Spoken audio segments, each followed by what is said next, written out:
Buenas noches a todos, bienvenidos a su clase del día de hoy. Continuando con el tema de seguridad en base de datos, vamos a hablar un poco de lo que es la configuración segura de un servidor de base de datos, específicamente el servidor de base de datos MariaDB, que fue el que reemplazó en el caso de las distribuciones libres de Linux a MySQL como motor de base de datos, debido a que MySQL pues ahora mismo es propiedad de Oracle. Sigue manejándose un licenciamiento libre, o sea, tiene licenciamiento doble, tiene licenciamiento de software libre y licenciamiento de software propietario de Oracle. Pero digamos que ya las distribuciones Linux como tal ya no la están incluyendo dentro de sus repositorios, ¿verdad? Entonces toca instalar MariaDB, pero de todas formas manejar MySQL o MariaDB, eso es transparente porque ambas funcionan de la misma forma, utilizan los mismos comandos. Es más, MariaDB usa el mismo cliente de MySQL que usa el servidor de MySQL, o sea que sigue siendo el mismo comando. ¿Saben? Entonces, obviamente, como servidor de base de datos, es la herramienta o el software que contiene toda la información de las aplicaciones. Obviamente, pues, ya lo que es las carpetas, archivos y todo esto que se manejan en los computadores, pues obviamente hay que tenerle ciertos permisos, ciertos privilegios, ¿verdad? Temas que ustedes vieron de propios sistemas operativos. Y en el caso de las bases de datos, pues se cumplen los mismos criterios que se cumplen para los archivos. Pero adicionalmente a esto, porque a la larga las bases de datos también son archivos, hay que definir unos permisos específicos para el manejo y el acceso a los datos como tal, ¿sí? Hay que tener ciertos parámetros definidos para asegurar la información y no pretender exclusivamente que mi aplicación se encarga de validar todos los mecanismos de seguridad para que el acceso a los datos pues no sea lo más seguro posible. Sí, pero ¿y si alguien intenta hacer eso no desde tu aplicación, sino desde un ente adicional? Entonces ahí la cosa ya cambia, ¿verdad? Entonces no es solamente poner seguridad en la aplicación y proteger lo que los usuarios hacen desde la aplicación, sino también proteger la base de datos como una capa de seguridad adicional. Recuerden que esto es defensa en profundidad, lo que se recomienda implementar. Adicional a esto, pues a nivel ya de seguridad en cuanto al manejo de la programación, pues ya sabemos que el uso de procedimientos almacenados mejora mucho la seguridad de la información como tal. No tanto porque vaya a proteger el tráfico de los datos ni nada por el estilo, porque para eso da lo mismo si se usa la consulta local desde la aplicación, ¿cómo es que se llama? Así se usa de manera remota. La ventaja que tiene el usar procedimientos almacenados, por ejemplo, está en el hecho de que no tienes por qué mostrar información de la estructura de las tablas al hacer la consulta. Simplemente llamas al procedimiento almacenado, le mandas los datos, ya el procedimiento sabe cómo recibirlos, cómo procesarlos, y cualquier tráfico que se llegue a capturar de esa información, ya sea incluso del propio servidor web hacia el motor de base de datos, pues va a ser irrelevante, porque simplemente va a haber el nombre del procedimiento almacenado y los datos que le están enviando. No va a haber una estructura de CL, nombre, coma, apellido, coma, from, tabla, tal, por ejemplo, digamos que algo así como esto, en caso de que lleguen a capturar algún tráfico de alguna consulta que esté siendo enviada o que esté siendo mostrada en algún mensaje de error o algún parámetro que se saltó a la hora de validar la seguridad de la aplicación. Entonces, entremos a mirar la parte del servidor de MariaDB. Vamos a instalarlo en la máquina CentOS 8 y vamos a configurarle algunos parámetros de seguridad. Entonces, este documento contiene los pasos, como siempre se los comparto, para lo que es el manejo con estos servidores. Como les dije, lo que vamos a hacer aplica para MySQL o aplica para MariaDB. Es básicamente lo mismo. Es más, si se dan cuenta, aquí donde digo archivos de MySQL, también aplica archivos de MariaDB y se llaman exactamente igual. etc my.cnf como archivo de configuración principal del servidor. Entonces, digamos que en este caso da lo mismo porque el archivo se llama exactamente igual. Y el archivo está dividido en zonas, identificadas por bloques encerrados entre corchetes como nombre de cada zona. Entonces tenemos MySQLD, que es la zona del servidor, ¿ya? Como tal. todos los parámetros en Unix que terminen con la letra D, perdón, todas las aplicaciones o todos los procesos que terminen en D hacen referencia a los daemons, que son lo que se conoce como los servicios, o la traducción en inglés, en español, demonios, simplemente por unas siglas, un juego de siglas que ellos utilizaron, pues les pareció gracioso llamarlo de esa manera. Entonces, todo lo que esté en la zona del MySQLD hace referencia a la configuración asociada al servidor como tal. Recuerden que esto es aplicaciones cliente-servidor, y si han manejado alguna vez MySQL desde la consola con el comando MySQL, ese es el cliente, ese no es el servidor. El servidor es un programa ejecutable que se llama MySQLD. En el caso de Windows puede llamarse MySQLD-NT, por ejemplo, que es por lo general como se llama el servidor de MySQL para Windows. Si hay una versión de MariaDB para Windows, pues no la conozco, no sé. De pronto sí, de pronto no he buscado. En el bloque MySQL está la configuración, los parámetros de configuración del cliente, que se monta también ahí mismo en el servidor físico. ¿Por qué? Porque para que el DBA pueda administrar localmente al servidor, pues debe tener el cliente instalado también ahí, aunque él pueda administrarlo de manera remota. Pero hay que tener mucho cuidado en la configuración remota para este servidor, porque, señores, tenemos que tener muy claro que el servidor de base de datos, pues permitirle conexiones externas no necesarias es ampliar la superficie de ataque y permitir que puedan intentar alcanzar a ese servidor e intentar acceder a él. No que la contraseña es muy segura, señores, hay que evitar lo más posible este tipo de situaciones. Los servidores de bases de datos no se exponen en Internet ni en las redes a recursos o a sistemas en la red que no las requieran, que no requieran acceder a ellas. MySQLD-Safe es una zona para el arranque del servidor en modo seguro, que es el modo en el que yo puedo arrancar cuando tengo algún problema con el servidor. ¿Ya? Parámetros que podemos llegar a encontrar ahí, por ejemplo, datadir, en el caso de MySQLD, por ejemplo. Datadir, ¿qué viene a ser? Viene a ser el lugar donde van a estar las bases de datos. Lo que para nosotros es una base de datos desde MariaDB o desde Oracle o desde SQL Server incluso, para el sistema operativo es una carpeta. ¿Oyeron? Con unas propiedades particulares que son leídas específicamente desde el servidor de base de datos. Entonces, esa carpeta contiene unos archivos. Esos archivos, ¿qué vienen a ser? Las tablas, digamos que los procedimientos almacenados, las vistas, los elementos que estén definidos dentro del servidor de base de datos. Eso va a ser formado por archivos. ¿Listo? En el caso de MySQL hay, bueno, según el motor que se utilice, puede haber diferentes tipos de archivos. Archivos con extensión FRM, que son los archivos de datos. Archivos con extensión MYI, que son los archivos de índices. Perdón, FRM creo que son las estructuras de las tablas. MYD son los archivos de datos y MYI son los archivos de índices.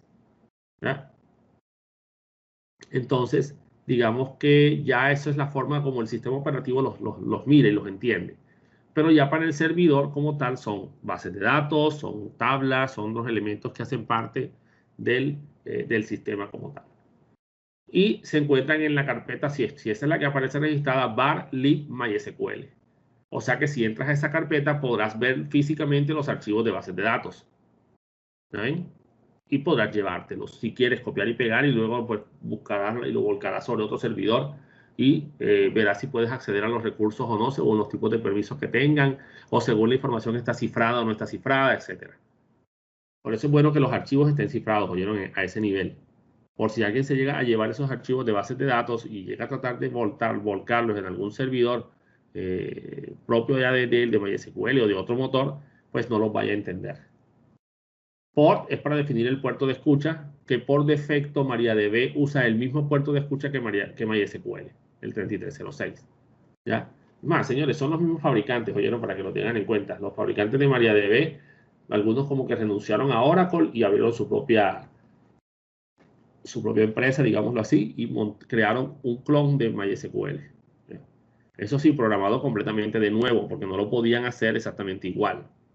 Físicamente o el funcionamiento del frontend, digámoslo así, es el mismo, pero a nivel del backend, ya del funcionamiento del código interno, es completamente distinto. Fue hecho completamente, como los Linux. Los Linux fueron hechos completamente desde cero, pero se basaron en los sistemas Unix. Entonces, en esta carpeta var.lib.mysql es donde podemos encontrar los archivos de las bases de datos como tal. Entonces, aquí está cómo se instala el servidor y el cliente de MariaDB, pues en este caso. Ya la instalación del servidor de MariaDB incluye la instalación de MySQL como cliente. ¿Oyeron? Entonces, vamos a instalar la aplicación en el servidor. Aquí tenemos cómo se inicia el servicio. En el caso de MySQL en las versiones anteriores del kernel 3.0. En los sistemas actuales, pues no se recomienda utilizar esta estructura, sino que se maneja. Esto aquí ya son unas recomendaciones que hace MySQL en el primer arranque, que te indica unos parámetros de seguridad. Por favor, recuerde configurar una contraseña para el usuario root de MySQL. Y te dice cómo hacerlo. Te dan unos comandos aquí. MySQL admin-u root password y la contraseña. MySQL u, la -h ya sabemos que es para el host, el nombre de la máquina. ¿Sí? Bueno, si no lo sabían, pues son las formas de conectarse por la consola. ¿Oyeron? Si ustedes usaron interfaces gráficas como MySQL Front o SQL Yoke o SQL Workbench del propio MySQL o Heidi, que es el que yo uso acá, que yo tengo acá instalado, Heidi SQL, digamos que es una instalación, un arranque gráfico. Pero si tú no tienes interfaz gráfica en el servidor local, pues vas a tener que utilizar el comando, que es el comando MySQL o MySQL admin, que pueden utilizar. Y hay unas rutinas de seguridad inicial que se llaman MySQL Secure Installation, que te comienza a ejecutar estos parámetros que están aquí. Él te comienza a hacer preguntas y te comienza a definir la clave del usuario root, si vas a permitir conexiones remotas, si no vas a permitir conexiones remotas, cosas por el estilo. Ya parámetros específicos de seguridad asociados a la conexión al servidor de base de datos. Y te dice cómo arrancar el MySQLD en modo seguro, ¿sí? En caso de que por alguna razón no arranque, por ejemplo, se te olvidó la contraseña del root, del usuario administrador, pues localmente puedes iniciar con MySQLD safe, con el ampersand para que arranque en segundo plano, y ingresar y modificar los parámetros que necesites trabajar. En Windows, pues se puede hacer lo mismo, pero toca hacer unos parámetros adicionales. Tienes que ser administrador para poder correr el MySQL 6 y cómo es que se llama, y solucionar los inconvenientes que se te lleguen a presentar con el servidor. Y aquí te dan unas herramientas de pruebas de test, unas herramientas para probar el rendimiento del servidor. ¿Oyeron? Esto es bueno cuando se estaban implementando el tema del manejo virtual de a distancia por la pandemia. Muchas universidades comenzamos a comunicar, bueno, la gente de TI, yo me mantengo en contacto con esas personas. Tenemos incluso un grupo de WhatsApp de gente de TI de muchas universidades, de cuando yo trabajaba en la Simón, pues, y ahí pues siempre nos mantenemos comunicando y preguntando y hablando de detalles que cada uno tiene. Y ahí pues se notó que muchos servidores comenzaron a molestar y requirió pues correr las pruebas de test de Apache y de MySQL para parametrizarlo de la mejor manera posible para que tenga un mejor rendimiento y pudiera soportar esa carga. Porque el problema no estaba en la carga del hardware, porque el hardware soportaba todo lo que le estaba mandando. El que no lo soportaba era el servidor. ¿Por qué? Por la forma como estaba configurado. Entonces ahí el sistema probaba, saturaba el sistema y comenzaba a decir, bueno, defínele tantos hilos de proceso, defínele esta variable de esta manera, defínele de esta otra forma, para que el servidor tuviera un mejor rendimiento. Tanto el Apache para la aplicación web, porque todo era por EVA, por Moodle y por aplicaciones web, y el servidor de base de datos también. Entonces siempre es bueno ese tipo de pruebas de estrés, ¿oyeron? Para poder determinar qué tan bien configurado está su servidor y cuántas conexiones máximo puede llegar a soportar.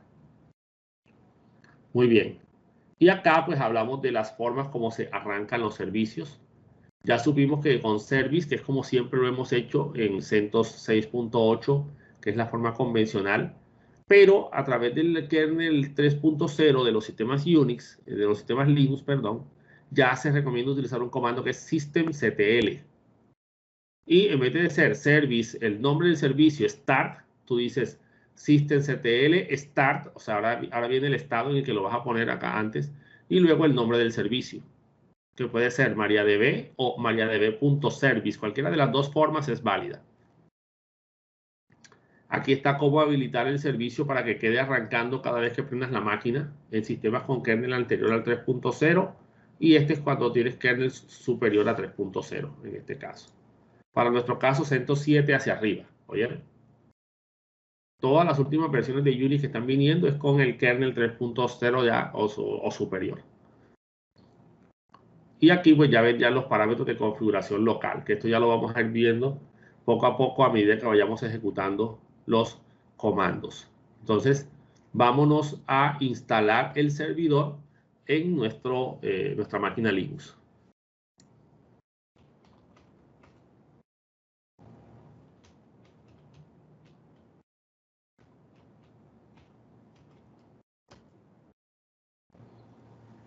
Listo.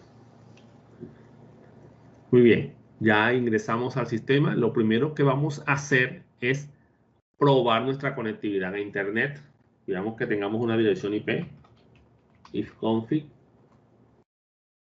y tenemos una dirección IP 192.168.1.130. ¿Listo? O sea que esa es la dirección IP que tenemos asignada en nuestro servidor de base de datos. Voy a apuntarla por acá porque la voy a usar más adelante para hacer las pruebas de conexión. Probemos Internet, ping.google.com. Listo. Si tenemos conexión a Internet, está respondiendo por nombre y y tiene conectividad hacia afuera. Muy bien, entonces limpiamos aquí la pantalla y ejecutamos el comando yum -y install MariaDB server. Si quisiera instalar el cliente, pues simplemente espacio MySQL. Pero ya ese cliente se instala al montar el servidor. Si no, pues lo montamos. Perdón, ahí escribí mal. MySQL sería así. O MySQL o MySQL o como le quieran decir. ¿Sí?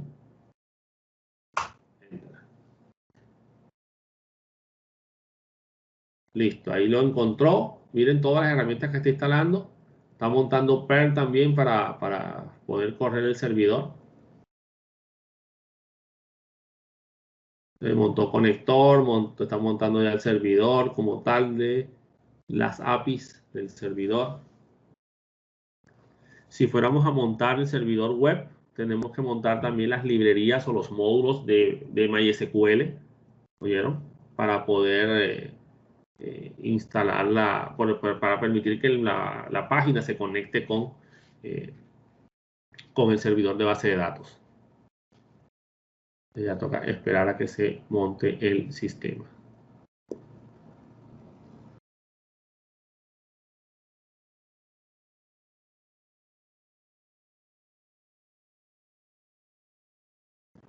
Bueno, vamos a ir viendo en el documento mientras tanto.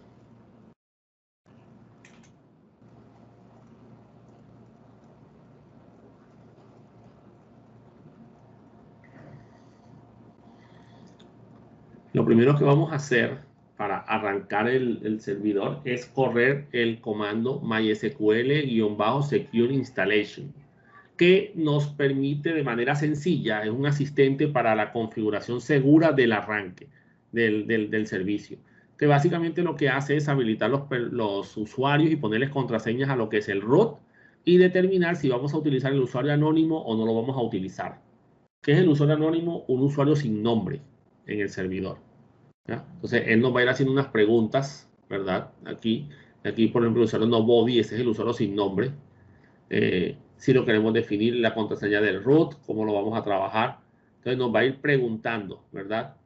Remove anonymous users. Remover el usuario anónimo. Sí. Bueno, entonces, ahí va a preguntar todas las. Deshabilitar el login remoto para el root. Claro que sí. No se debe permitir que el root se conecte remotamente. Y otros parámetros aquí que él va preguntando. Y aquí está cómo conectarnos al servidor ya cuando tiene definidos un usuario, una contraseña y todo lo demás. MySQL es el comando cliente del servidor. Se le definen unos parámetros tipo Unix, no importa si es Windows o es Linux, es el mismo comando, ¿oyeron? Porque desde la consola de Windows también se escribe exactamente igual. El parámetro "-h" te permite definir el nombre de la máquina con la que te vas a conectar. Obviamente ya sabemos que si ponemos localhost es la máquina local, o sea, es 127.0.0.1. Pero si la máquina fuera un Windows que está en otra computadora, pues habría que poner MySQL-H, la dirección IP o el nombre de dominio, si tenemos un servidor DNS, de esa computadora. Luego "-u", el nombre del usuario, que en este caso es root. Puede incluso estar hasta pegado. Ustedes pueden encontrar en documentaciones que dicen "-h" y sin espacio ponen localhost. O "-u" sin espacio ponen root también. O sea, sirve igual. Y "-p" para definir la contraseña. Pero la contraseña obviamente no la escribimos ahí. Podríamos escribirla, pero mejor se da enter y él acá nos pedirá el password y lo ocultará. ¿Oyeron? Y una vez ingresemos, pues ya nos especificará pues que estamos dentro del sistema por mostrarnos el prompt de MariaDB. Bueno, pasémonos al servidor. Listo, ya terminó la instalación del señor MySQL, o perdón, de MariaDB, el servidor, y el comando o el programa MySQL como software cliente de esta conexión. Entonces, lo que vamos a probar ahora es arrancar el sistema, ¿verdad? Para iniciar el comando simplemente es escribir MySQL. Enter. Pero ya ahí él me comienza a mostrar los mensajes de error. Me dice, no me puedo conectar con un servidor local, ¿verdad? Simplemente porque, sencillo, el servicio no está arrancado todavía. Apenas instalamos, pero instalar el programa no es comenzarlo a ejecutar. Entonces, yo tengo que iniciar el servicio, en este caso de MariaDB, que viene a ser nuestro servidor. Para eso, yo le digo systemctl, en este caso, espacio, digamos que quiero hacer con el sistema, en este caso start, o sea, quiero iniciarlo, y el nombre del servicio, tengo que saber cómo se llama, ya me toca buscarlo en internet, en algún libro, donde pues tengo que buscar cómo se llama el servicio, o en la ayuda del sistema, no sé. MariaDB se llama nuestro servidor. Vamos a darle enter.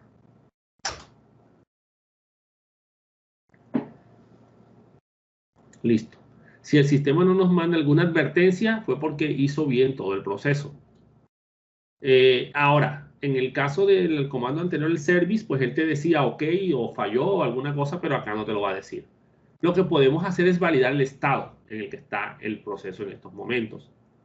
Entonces podemos repetir aquí el comando con la flecha hacia arriba y en vez de poner start, ponemos status para que nos defina el estado en el que se encuentra el servicio. Y ahí está. Nos indica que el señor está activo. Se encuentra running, corriendo. ¿Listo? Que si necesito dudas o algo, la documentación está en el manual de MySQLD. Pues listo. Y aquí me está dando toda la información. Si por alguna razón me sale aquí un error o un fallo, me dice stop en rojo, por acá seguramente me va a decir la razón por la cual no arrancó. Y ya me toca pues revisar con calma, mirar de pronto si me dice alguna línea del archivo en donde va a estar el error, etc. O sea, toca ya buscar cuál es la posible causa de que no arranque. Y para salirme aquí de este señor, pues presionamos la tecla Q. ¿Sí? De quit.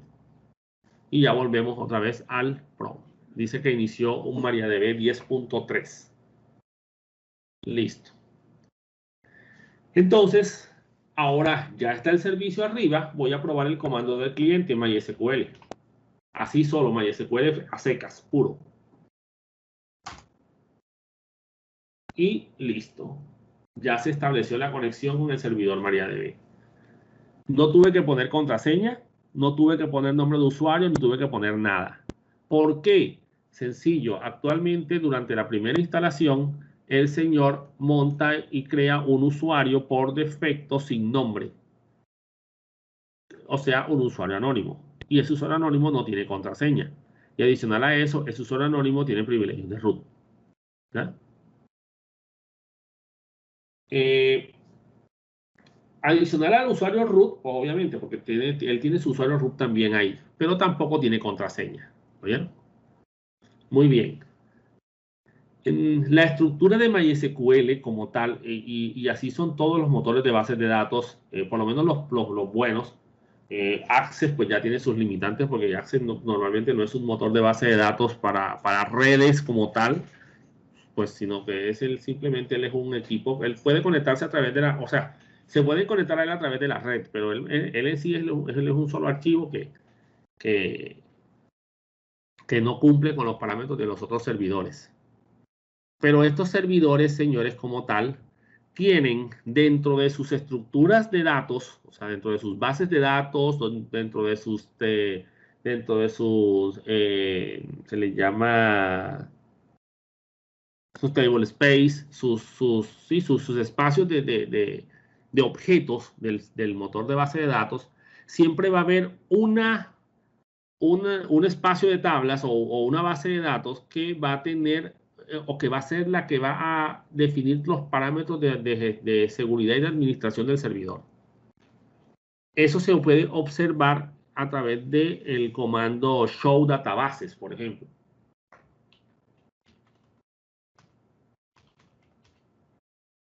Ya esto es recordando base de datos, señores. Y aquí observamos una estructura llamada Information Scheme, que es toda la estructura de todo el esquema del servidor.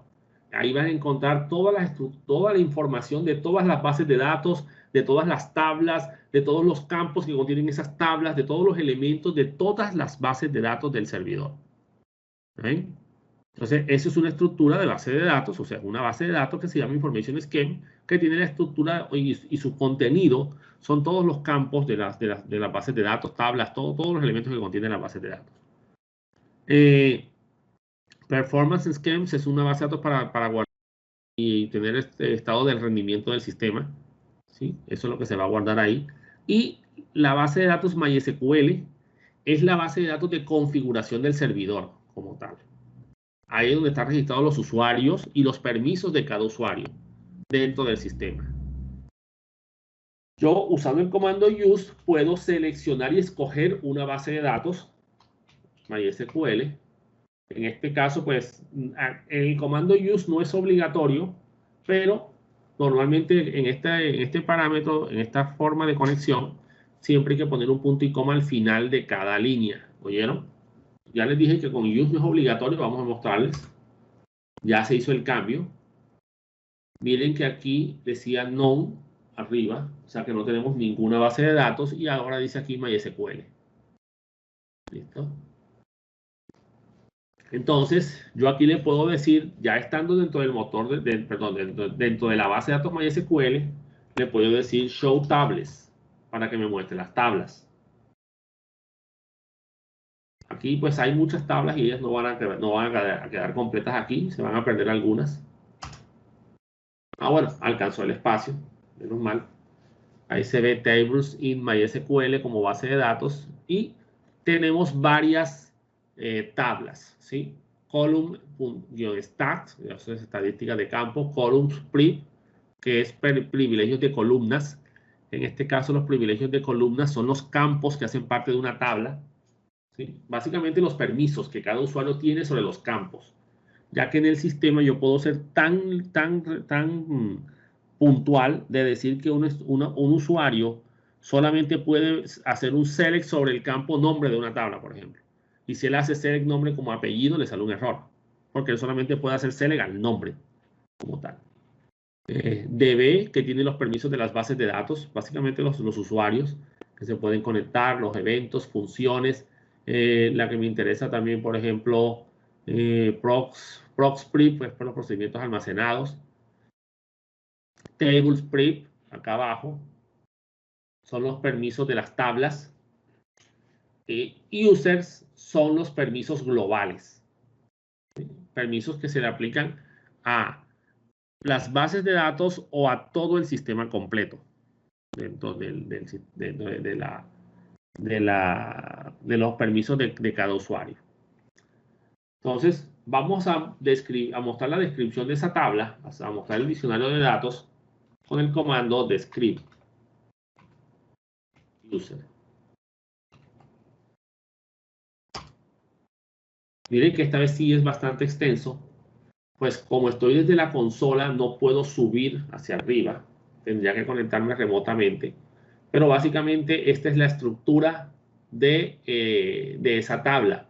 Entonces observen que tenemos, miren, alter prep, show db-prep, super, execute, tenemos create user, create row time, show view, ¿sí? Create view. O sea, tenemos todos los comandos como tal o los campos asociados a los diferentes comandos SQL que se pueden ejecutar. Y miren el contenido, una variable, un campo tipo enum. Si han manejado ese tipo de campos en MySQL, un campo enum es una lista de valores que se pueden guardar ahí. Y en este caso la lista de valores son N o Y. N para no hay permiso, Y para sí hay permiso. ¿Y qué hace referencia a eso? Bueno, vamos a decir aquí alter pre, por ejemplo, que es el permiso de alter table, digamos así. En realidad ese no es el permiso, ¿vieron? Este es para alterar privilegios. Pero, y dice no. Quiere decir, ese usuario no tiene ese permiso. Si vemos, por ejemplo, al usuario root, ahí no se alcanza a ver, vamos a decirle select asterisco from user, que es como se llama la tabla, para ver el contenido de esa tabla. Vamos a ver el desorden que se va a armar aquí, por todo lo que contiene esa tabla. ¿Sí?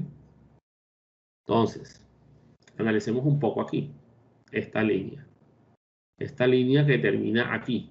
Aquí comienza otro registro. El nombre del equipo servidor, el nombre del usuario root.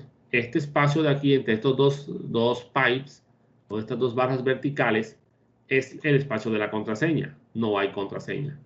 Todo lo demás son los permisos, ¿sí? Y los diferentes valores de los diferentes campos de la tabla. Y aquí aparece el otro equipo ya, 127.0.0.1. Ya miren aquí, yes, tiene todos los permisos habilitados. ¿En dónde? Pues en todo, en este caso. Porque esta tabla es para los permisos globales. Vamos a hacer un filtro más corto aquí para no poner tanta información. Vamos a decir select host, que es el nombre del campo que se asocia al nombre de la máquina. User, que es el nombre del campo que se asocia a los usuarios. Y password, que es el nombre del campo que se asocia a la contraseña. From la tabla user. El campo y la tabla se llaman igual. El campo se llama user desde el nombre del usuario y la tabla se llama user también. Le damos enter. Y el sistema nos está mostrando el usuario, la contraseña que tiene, ¿ven? No tiene ninguna contraseña, y el nombre de la máquina asociado al socket que se establece para la conexión. ¿Cómo se conectan ustedes a su correo electrónico? Pues su usuario arroba el nombre de la máquina, el nombre del servidor. Pues acá es lo mismo. El usuario arroba el nombre de la máquina con la que te quieres conectar. En este caso, pues, el usuario se llama root. No está el usuario anónimo, veo que no aparece el usuario anónimo, pero sí está un usuario root sin nombre. O sea que cuando él se conectó, usó el nombre del usuario root. El host dice localhost que es el nombre con el que se apunta el nombre de dominio que le corresponde a la dirección 127.0.0.1, que es la dirección de localhost, o a la 2.2.1, que es la dirección IP versión 6 de localhost. Y el nombre servidor, que es el nombre de la computadora. Quiere decir que si yo intento conectarme desde fuera del servidor en estos momentos, no voy a poder. ¿Por qué? No hay una fila, un registro que me habilite el permiso para conectarme remotamente.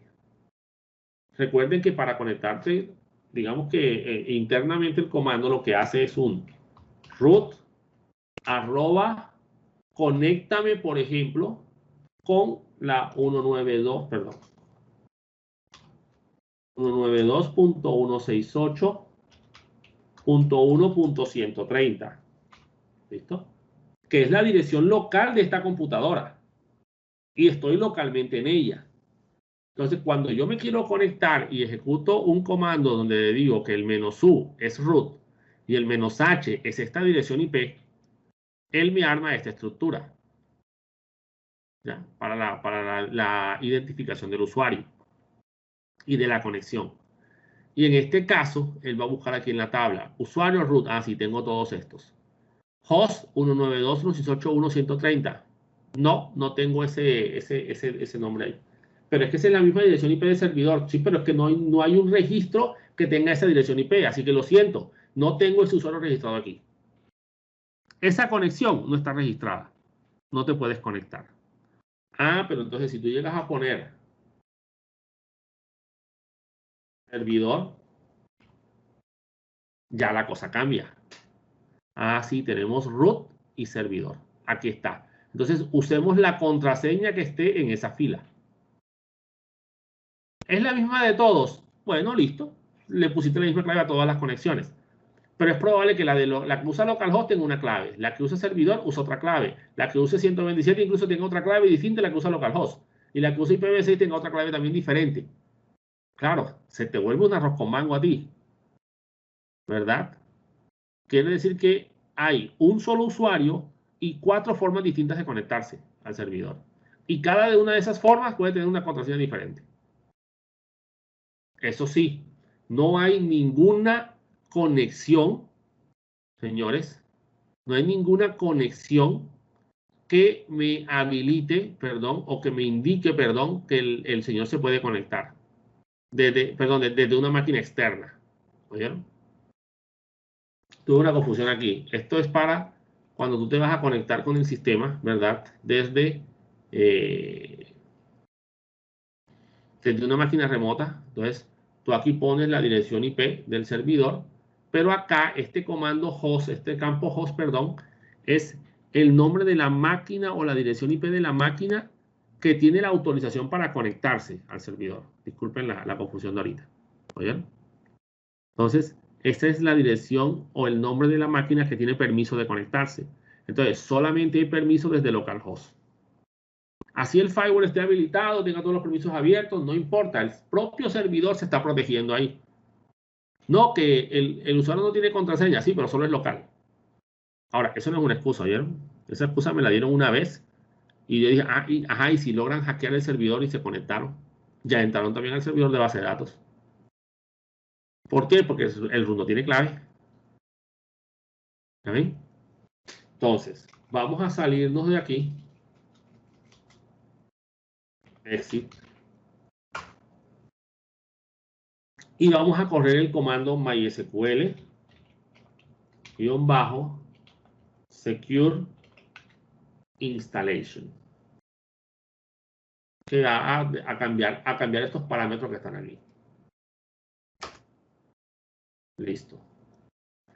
Entonces, aquí comienza a correr los scripts para proteger el servidor de MariaDB y dice, escriba el password para el root, el password actual para el root. ¿Sí? Current es el actual. Enter para ninguno. Bueno, listo, no hay contraseña en estos momentos. Listo. Configuración de la contraseña de segura del root. ¿Sí? Para que nadie pueda ingresar dentro del MariaDB sin la contraseña del root, sin la autorización apropiada, dice ahí. Contraseña del root, sí, claro, yes. Nueva contraseña. Y obviamente debo pensar en una contraseña segura, ¿no? Voy a probar del 1 al 6 a ver qué pasa.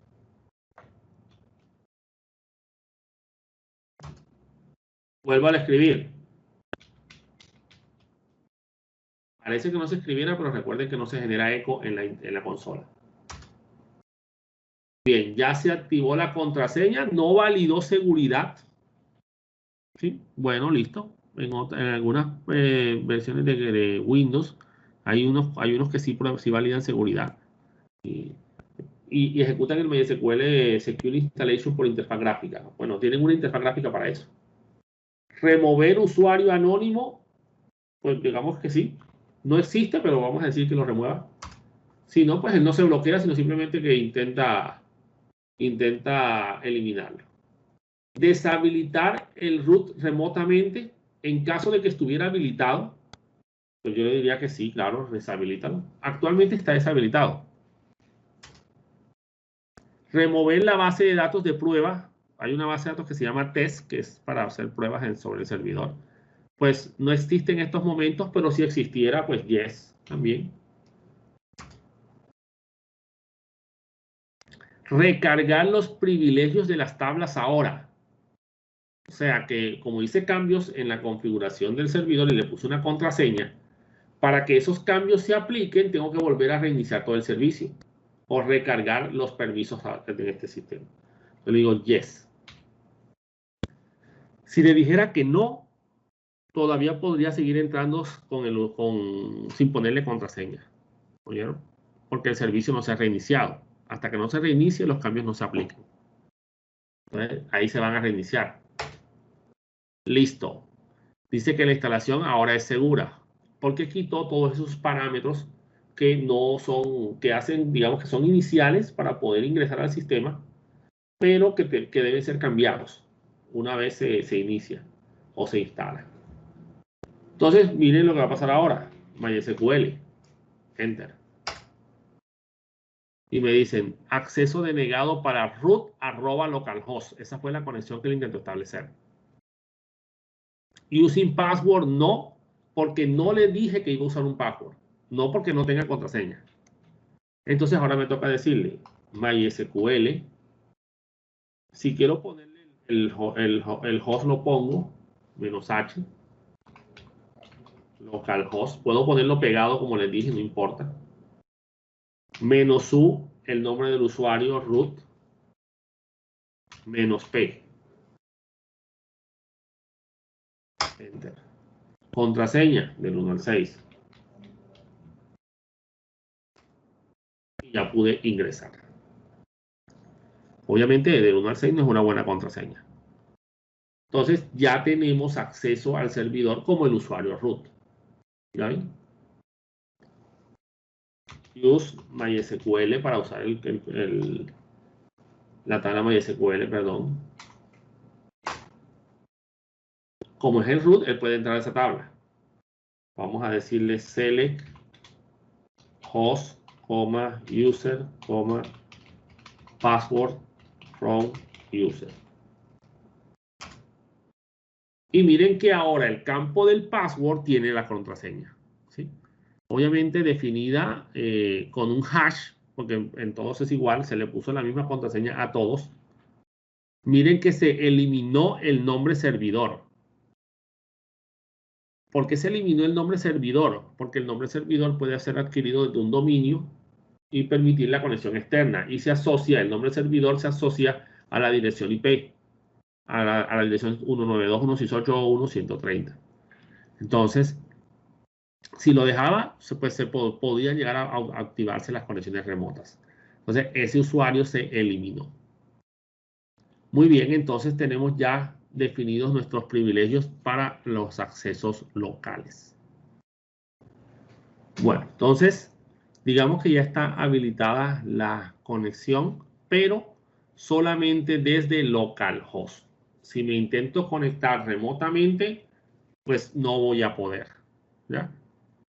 Obviamente, primero porque el firewall no me lo va a permitir. O sea, no hay una política de firewall que tenga habilitado el puerto 3306. ¿oyeron? Que es el puerto que utiliza este servidor. Ya en iptables, pues lo hemos visto bastante y ya vimos ya sabemos pues cómo se debería configurar ahí, incluso cómo restringir el manejo de la dirección IP. Ahora les voy a explicar cómo se definirían los permisos dentro de esta distribución CentOS, lo que es el CentOS 8 en este caso, o en el kernel 3.0, a través del comando firewall-cmd, que es la nueva forma de manejar el firewall acá. Pero vamos a definir primero la forma de definir usuarios y permisos aquí sobre el sistema, ¿sí? Que es a través de los comandos grant y revoke. Grant para asignar permisos, revoke para eliminar dichos permisos. Pues no sé si lo vieron ya, pero básicamente el comando grant me permite a mí definir los privilegios. Ya dijimos que, por ejemplo,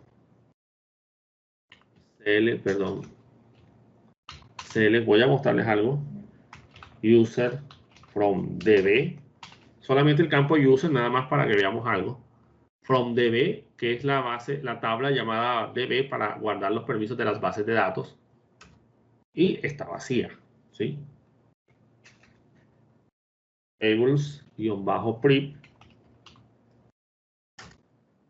Vacía.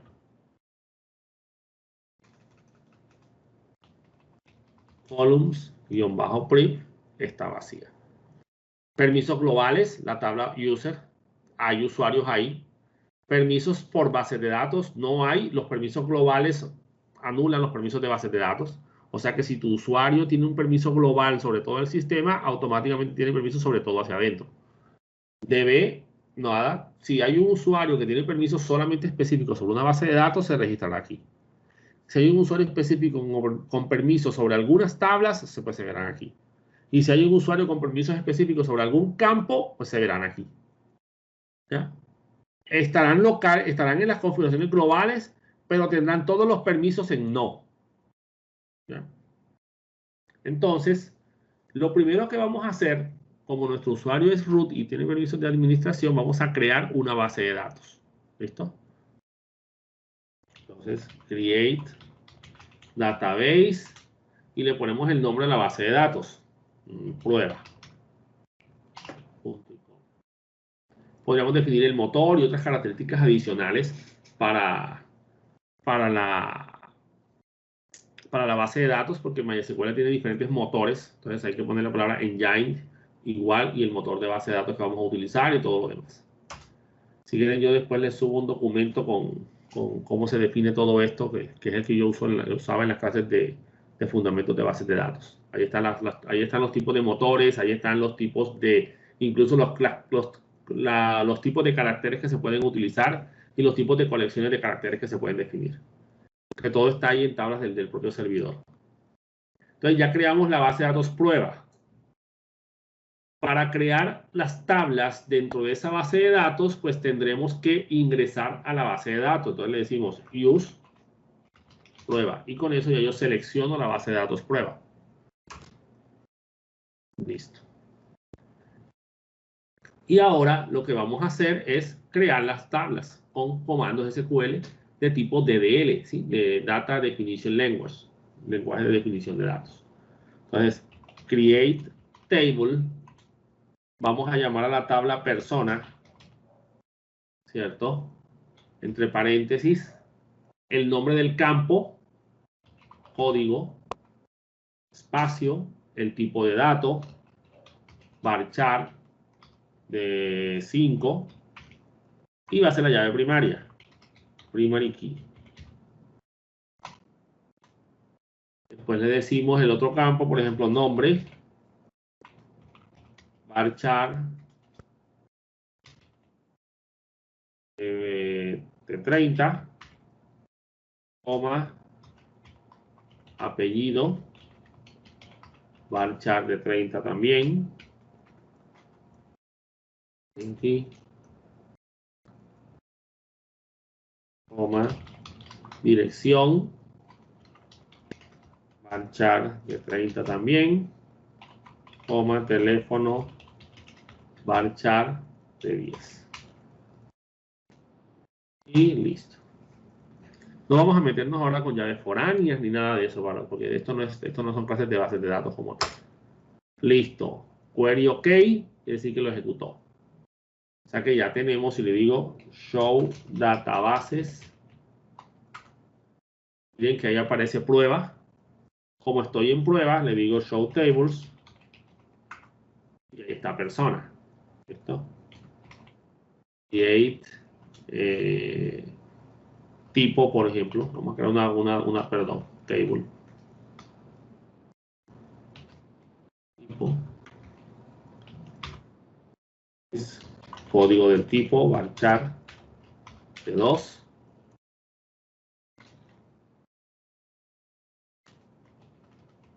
Aquí.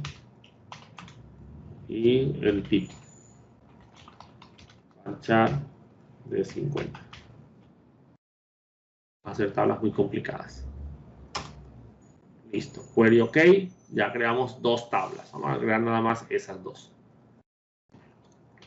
Insert into persona.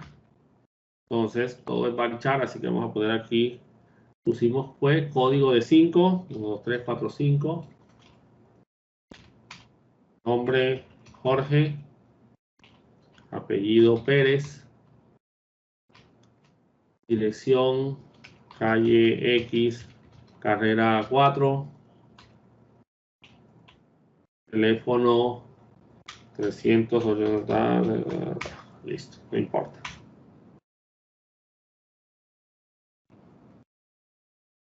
Hay un error en la sintaxis. Si quiere su sintaxis con la correspondiente. Ah, perdón, no definí la palabra values aquí.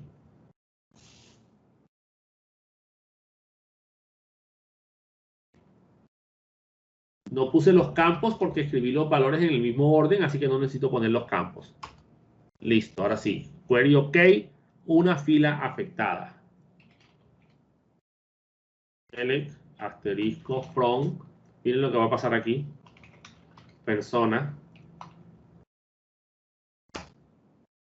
No existe persona. ¿Qué está pasando aquí? Si es, la verdad SQL no es case sensitive. Él funciona bien con mayúsculas y minúsculas. Sí, pero estamos en una máquina Linux y persona es el nombre de un archivo. ¿Ya? Así como prueba es el nombre de una tabla, de una carpeta. Entonces, si el nombre de esto en Windows no hubiera pasado, ¿oyeron? Porque Windows no es case sensitive. Windows no diferencia mayúsculas de minúsculas. Pero en Linux sí. El campo, la tabla es el nombre de un archivo y él busca el nombre del archivo según el sistema operativo, porque él le pregunta, digamos que el motor de base de datos le pide al sistema operativo que le traiga el archivo. Entonces le estoy pidiendo el archivo persona con P mayúscula y el sistema operativo me está diciendo el archivo no existe. ¿Ya? Ah, listo, entonces.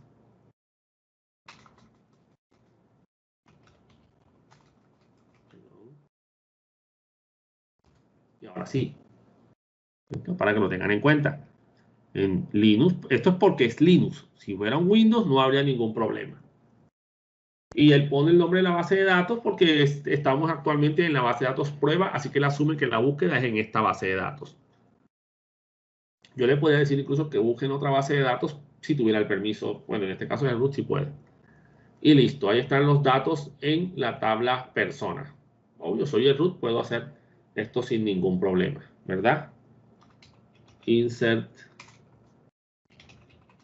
into tipo. Entonces, values. Si ustedes están acostumbrados a la interfaz gráfica, me imagino que están un poco embolatados.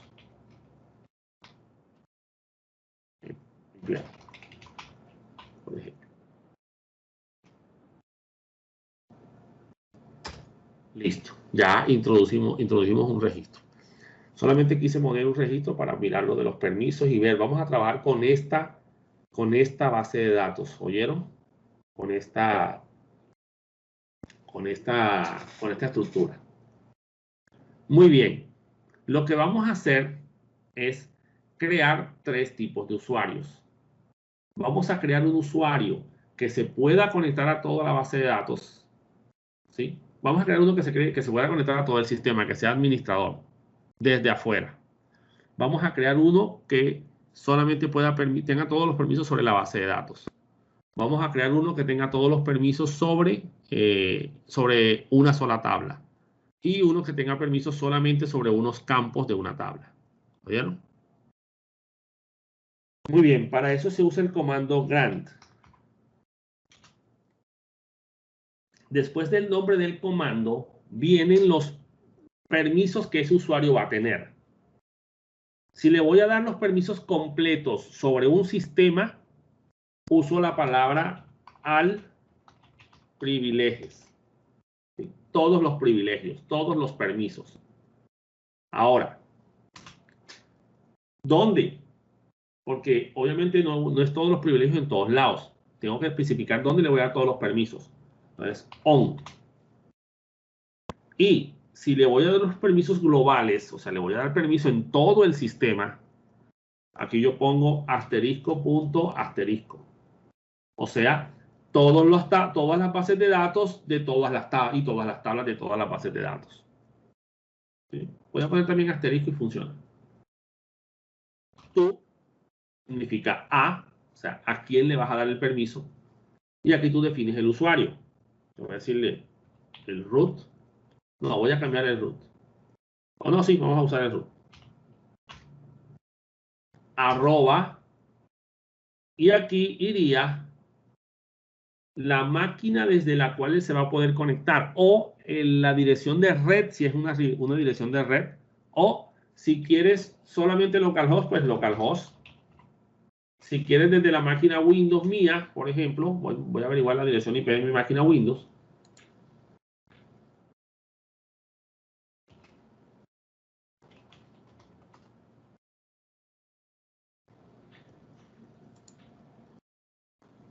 .192.168.1.143. Esa es la dirección IP de mi máquina Windows. Y de esta manera, señores, le estoy diciendo que este usuario se va a poder conectar desde esa computadora. ¿Ya? Identified, o sea, identificada como, y en este caso, pues vendría la contraseña que le vamos a asignar. Identified by, identificada como o por, y colocamos entre comillas nuestra famosa contraseña segura con letras mayúsculas, minúsculas y todo lo demás. Vamos a complicar ahora mismo con contraseñas, porque ya ustedes saben que tienen que ser contraseñas seguras. Entonces, ahí estamos creando un usuario con todos los permisos sobre el sistema, un usuario administrador. Esto es bueno para un DBA, ¿vieron? Para que el DBA se pueda conectar remotamente. Y esa IP debería ser la IP de la máquina del DBA. ¿Ya? Ahora, para el acceso a los aplicativos, a los usuarios, pues ya la cosa cambia. Ya no debería tener todos los permisos globales, sino permisos puntuales sobre para lo que necesitas usar en el sistema. ¿Oyeron? Le ponemos el punto y coma. Enter. Query OK, 0 filas afectadas. En este caso, porque digamos que él solamente registró en la base de datos MySQL y no en la base de datos prueba, como tal. Entonces le decimos aquí use MySQL. Cambiamos a la base de datos MySQL. Vamos a recordar los comandos y vamos a buscar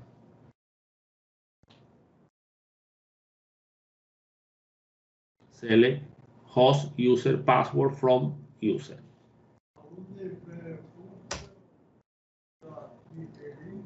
Y miren que ahí está el host que definimos, que es la máquina desde donde se puede conectar ese usuario, el nombre del usuario y la contraseña. Entonces, el root se podrá conectar localmente y desde esa computadora. O sea, ya tenemos el DBA, ya tiene los permisos para conectarse, por ejemplo. ¿Saben? Entonces, señores, si miramos incluso los permisos, voy a ser muy puntual en la consulta. Select asterisco from user, where, y uso un campo que sea único aquí y va a ser el host en este caso. Where host, perdón, es igual no hay. Host igual, y como esto es varchar, entre comillas, 192.168.1.143. Para mirar solamente los campos de ese registro.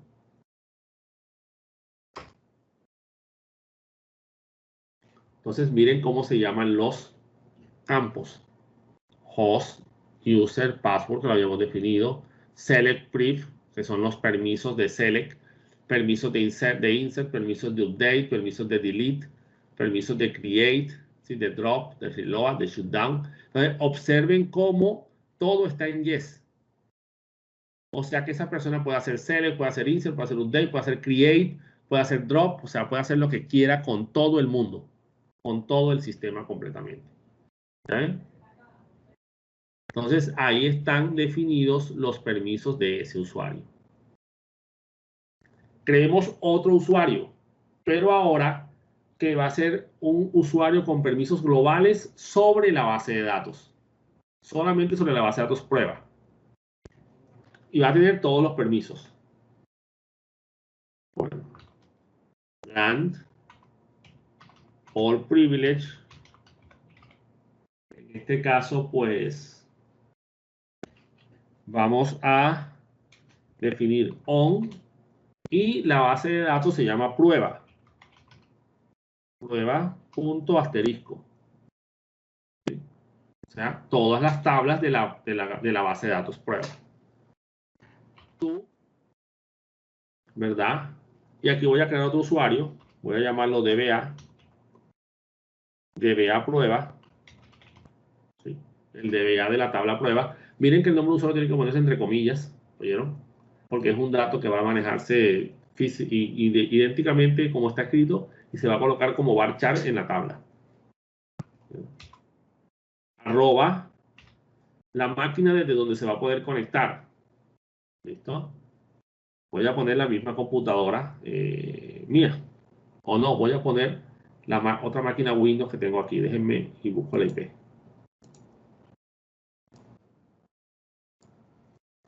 Entonces, 192.168.1.100.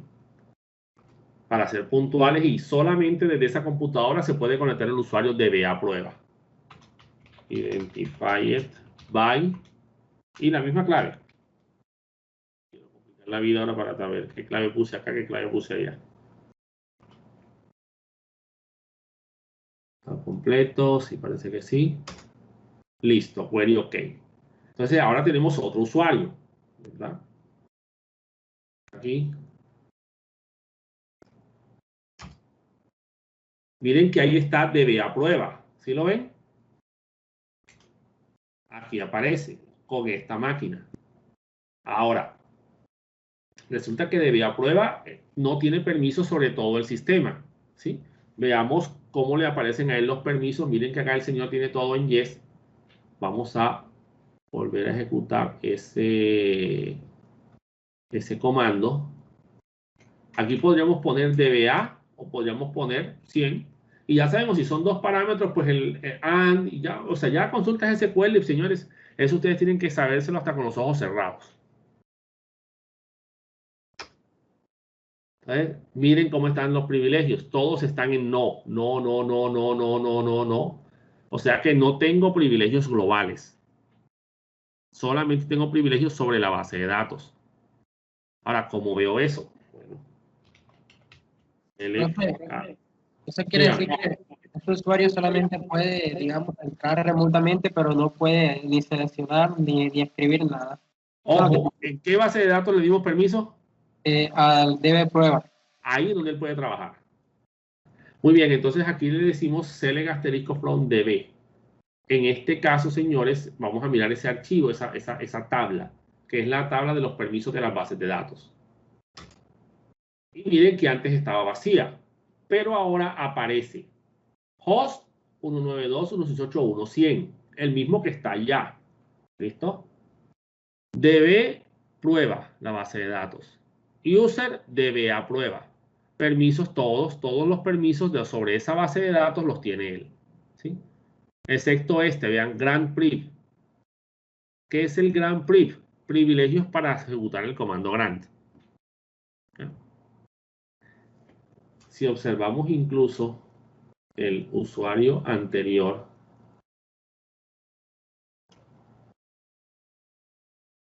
él también debe tener el Grant Privilege en no. Hay que buscarlo por aquí, Grant Privilege. Aquí está en no. ¿Sí? Es este de campo de aquí. 1, 2, 3. 1, 2, 3 filas. Aquí está. No. O sea que a pesar de que él es un administrador de las bases de datos, no del sistema. Así que no puede crear usuarios. Si quisiéramos que él pudiera crear usuarios, tenemos que haberle puesto, por ejemplo, aquí, which grant privilege. ¿Ya? Y con eso tiene los privilegios de grant, o sea que también puede crear usuarios. Muy bien, entonces así le decimos sobre una base de datos. Ahora sobre una tabla. Grant. Y sobre la tabla le voy a dar solamente permisos de select, insert, date y delete. Solo permisos DML. Él no va a poder crear, digamos que tablas nuevas ni nada por el estilo. ¿Ya? Solamente podrá ejecutar los permisos DML. Si yo hubiera hecho esto sobre el usuario de la base de datos, ese usuario tiene todos los permisos, tiene acceso a todas las tablas de la base de datos, pero solo para hacer select, insert, update y delete. ¿Ya? Que son los comandos básicos que se ejecutan de las operaciones de las aplicaciones, ¿ya? On, y le voy a decir en este caso, prueba.persona.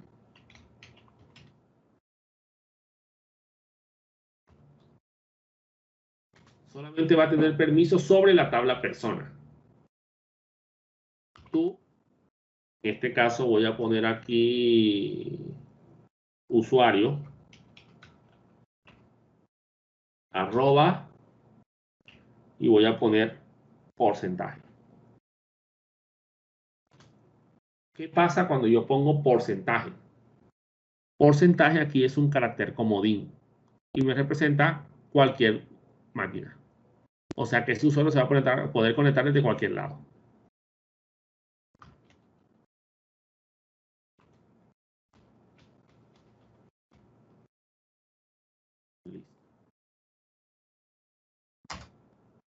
Ok. Vamos a mirar en users. Voy a poner aquí.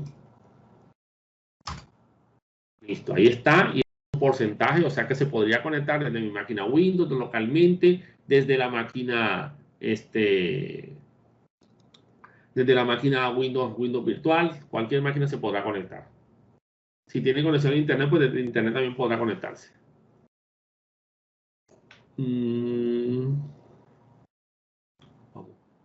Vamos a concentrarnos solamente, vamos a poner que aquí sea porcentaje. O que el host, el user sea usuario. Muy bien. Todo en no. Ya eso es común, eso lo sabemos, ¿verdad? Esos son los privilegios globales. Vámonos para DBA. Para DB, perdón. Aquí. Bueno, son poquitos, así que vamos a ver cómo sale. Listo. Miren que solo aparece DBA prueba. No aparece usuario por ningún lado, ¿verdad? Si le colocamos aquí un where user igual usuario vacío. No existe un usuario registrado ahí. Veamos ahora tables free. Ahí sí está. ¿Sí ven? DB, base de datos, prueba, cualquier máquina. El usuario se llama usuario. Nombre de la tabla, persona. Creador, o sea, quién lo creó, el root. En qué valores de timestamp. Privilegios de las tablas, y aquí se manejan como un enum. Select, insert, update y delete. Son los únicos permisos que él va a tener. ¿Sí? O sea que si él quiere modificar la tabla, por ejemplo, agregar un campo nuevo, no va a poder. Él solamente tiene permiso para select, insert y update. Y yo puedo ser tan puntual, señores, como poner permisos solamente de un campo o de varios campos. ¿Ya? En este caso, pues ya me toca a mí ser muy específico en los permisos que voy a definir. ¿Listo? Entonces decimos, Se podría a la inversa también. Por ejemplo, no restringir un campus, o sea, no dar permiso sobre un campo, sino restringir un solo campo. Por ejemplo, en usuario sería la contraseña, ¿se podría hacer? Pues tendrías que más bien darle permiso en todos los demás campos. No conozco un comando de negación aquí, habría que buscarlo. A ver si existe un comando de negación en este caso. En el grant, pues no me refiero en el select, sino en el grant. Pues si miramos en la ayuda de MySQL, puede que haya un comando de negación. ¿Ya? Seguramente una admiración o algo por el estilo.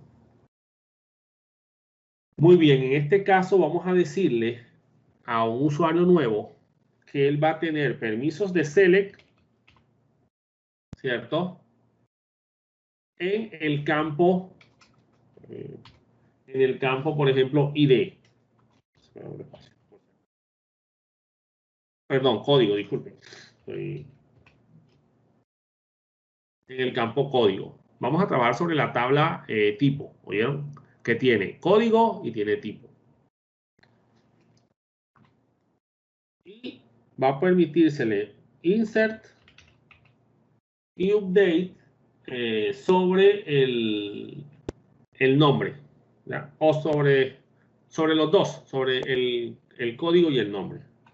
Entonces decimos aquí, código, coma, nombre, coma, update,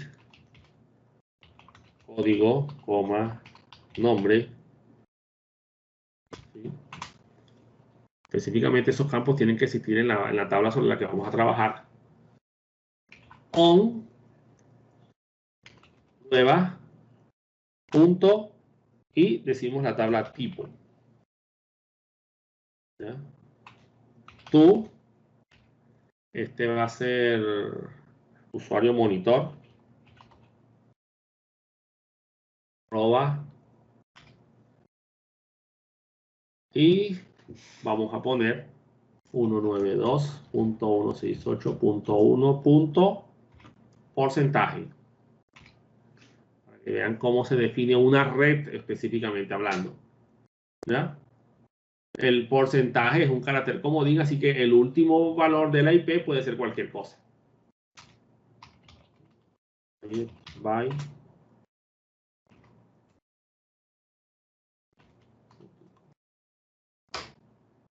Dice que no existe el campo nombre en tipo, en la base de datos tipo, perdón, en la tabla tipo. ¿Cómo fue que lo llamamos? Ah, le pusimos fue tipo, disculpe, no es nombre, sino tipo. O sea, así como le pusimos a la base de datos, le pusimos al campo.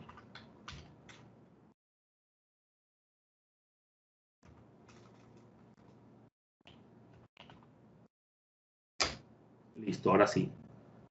¿Ya?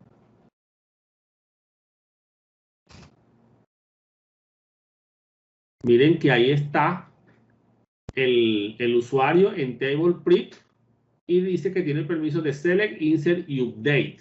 ¿Sí? Pero ya no como privilegios de tabla aquí, sino como privilegios de columna o de campo. Y si le digo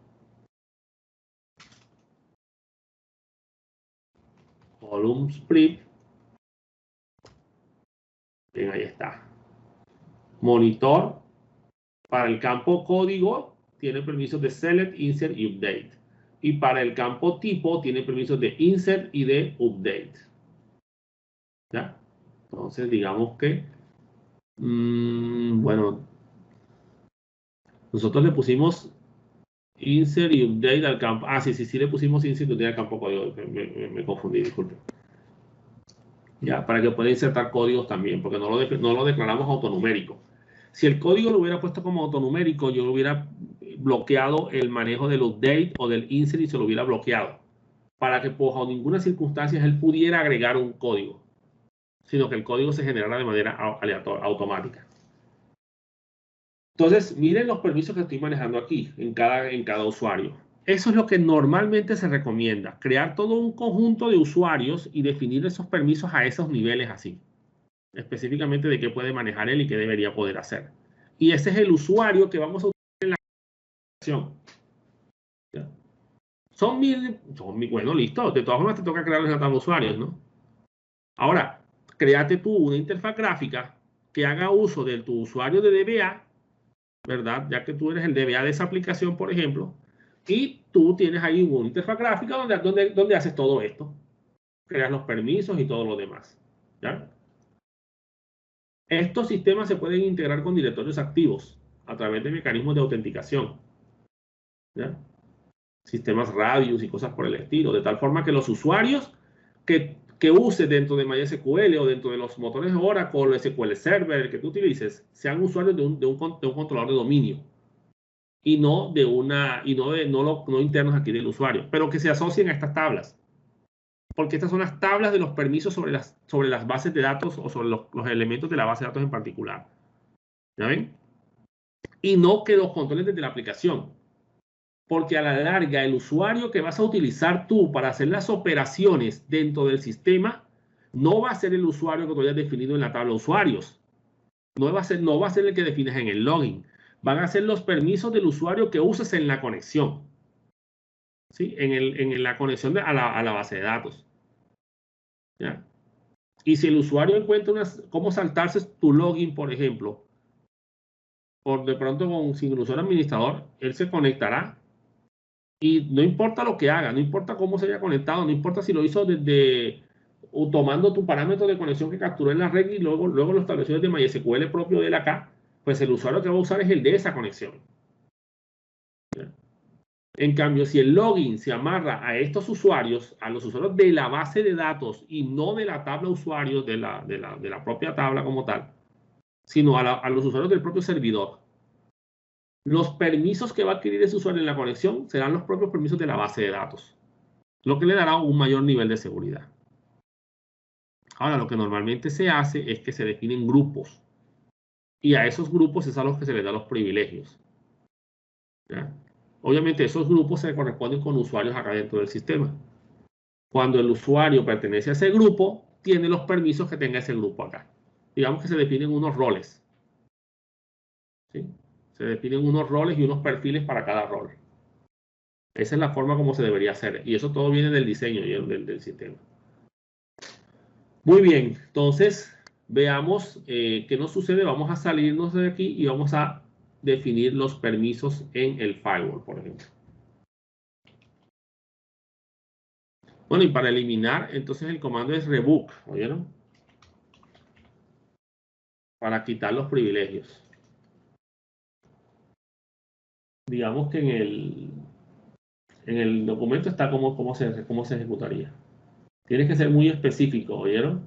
En cuanto a que el usuario que vas a eliminar sea el usuario con el host, usuario, con todos los parámetros para poderlo identificar de manera única a ese registro.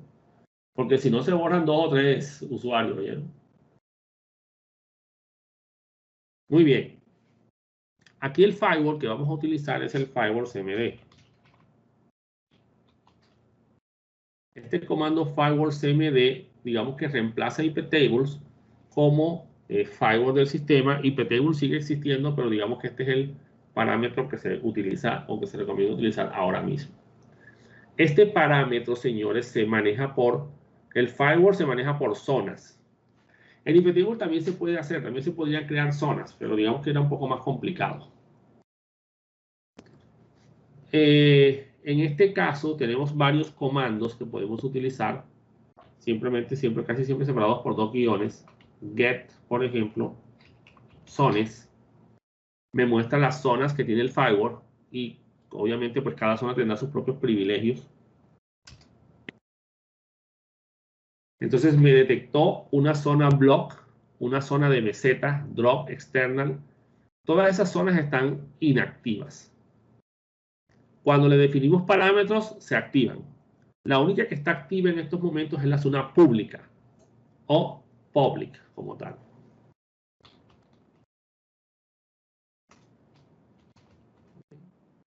Yo aquí digo zone igual public y ya escojo la zona pública. ¿Ven? Y le puedo decir list service. Y me dice que actualmente tiene permisos, en esa zona tiene definidos los permisos de Cockpit, que es un servicio que utiliza para una gestión remota de la máquina desde un ambiente web. DHCP V6 Client, que es un servicio que utiliza para manejar direccionamiento IP versión 6, para autoasignarse direcciones IP versión 6, y SSH, que es el servicio de gestión remota. Le puedo decir aquí list all y me muestra toda la información asociada a esa zona. Target default, o sea, la red, cualquier IP, bloqueo ICMP, no, interfaz de red a la que está asociada, ENP0S3, o sea, que está asociada hacia la tarjeta de red, y no hacia una dirección IP específica. Eso sí, normalmente este señor no permite que tú le definas un source. Tendrías que eliminar el parámetro de interface. O sea, digamos que la zona pública es para cosas públicas, ¿sí? Un servidor web, un servidor DNS, cosas por el estilo. El servicio SSH, pues deberíamos sacarlo de ahí y meterlo en otro privilegio. ¿Ya? Pero vamos a crear unos permisos para la base de datos. Si los creamos en la zona pública, simplemente decimos permite el puerto 3306 y todo el mundo se podrá conectar. ¿Ya? O yo puedo ser más puntual y decirle al sistema, por favor, permite solamente estas direcciones IP que son las de las máquinas que están autorizadas a conectarse. ¿Ya ven? Si lo hacen desde otra computadora distinta a estas, no se va a poder conectar. ¿Ya? Entonces, vamos a definir nuestras dos computadoras Windows, que son la 130 es el servidor, la 142 creo que es, la 143 y la 100, que son las dos máquinas Windows que tenemos definidos acá. Entonces, para poder hacer eso, señores, yo debo crear una zona nueva. Aquí en la zona pública simplemente sería decir esto.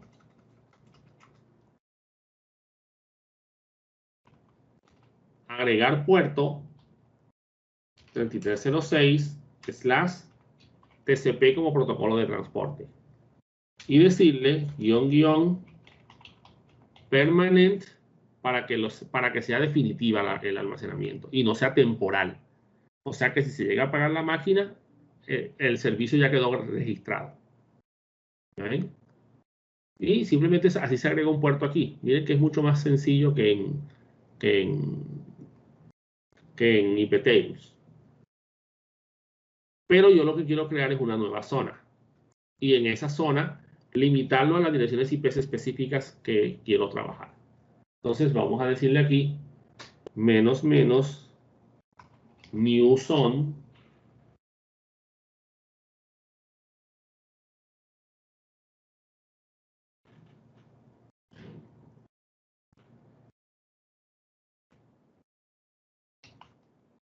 Y vamos a darle un nombre a la zona. Le voy a poner database, como el documento, ¿verdad? Y para que esa zona quede creada de manera definitiva, -- permanent. Si no le pongo el permanent, señores, eso es temporal y si se acaba la máquina y si reinicio el servicio, se perdió todo. Listo, success, o sea que lo hizo bien. ya creamos la nueva zona. ¿Ya? Si le digo firewall cmd zones, get zones, no aparece. ¿Por qué? Sencillo, no he reiniciado el servicio. El sistema no lo he reiniciado. Firewall-cmd -- reload. Recargar. Listo. Vamos a ver las zonas ahora. Y miren que ahora sí aparece database. ¿Sí? Porque ya recargué. Ahora, yo no puedo estar recargando en todo momento. Yo hago todos los cambios y ya cuando termine le digo reload. Es mejor así. Muy bien, entonces vamos a definir el permiso para la máquina 143. Firewall-cmd -- igual database, para indicar que vamos a trabajar con la zona base de datos, -- y ese es para definir un origen de una conexión. ¿Ya? En este caso, pues el origen va a ser la dirección IP 192.168.1.143. ¿Listo? Permanente. Ese origen se va a asociar al perfil database, a la zona database. Listo. Y repetimos el comando con la IP 100, que es la otra máquina. Miren que no he dicho, no he definido MySQL por ningún lado, ni el permiso de MariaDB, no he definido puerto por aquí en ningún lado. ¿Por qué? Porque estamos agregando todas las direcciones IP que se van a asociar a esta zona. Después tendré que decirle también los puertos que se van a asociar a esta zona. Y el sistema hará el cruce. ¿Sí? Entonces, es mucho más práctico y mucho más, digamos que, pues, para privilegios que se van a manejar de esa manera, es mucho más práctico manejarlo así. Ya si son privilegios muy puntuales, ya demasiado específicos, tocaría crear una zona para cada privilegio específico, pero eso es muy difícil que se dé en la vida real, digámoslo así.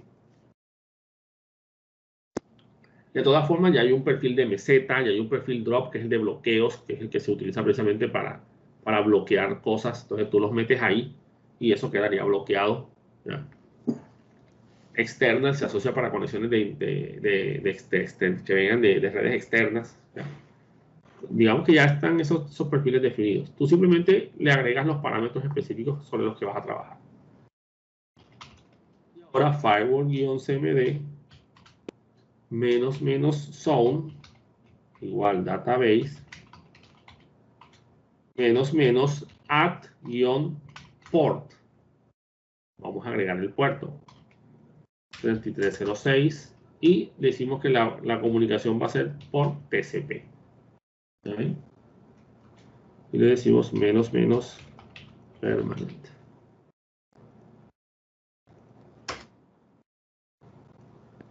También podría agregarlo como servicio, en caso de que el servicio tenga varios puertos, ¿oyeron? Pero digamos que no hay un servicio reconocido por el firewall como MariaDB, tocaría crearlo. Eso se crea una estructura XML y se guarda en la carpeta, eso está en users, una carpeta de users. Están los perfiles que tú puedes crear, basado en una estructura XML donde defines el nombre del servicio y los parámetros que se le van a asociar al servicio.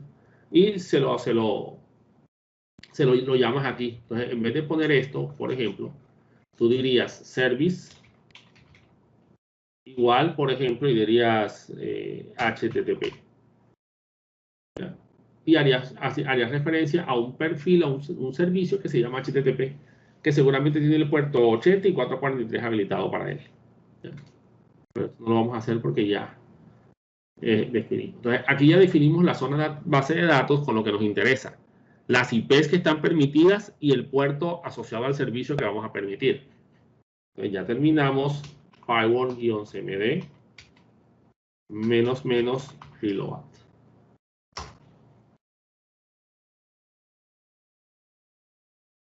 Listo. Ahora, si yo le digo firewall-cmd -- zone igual database, perdón.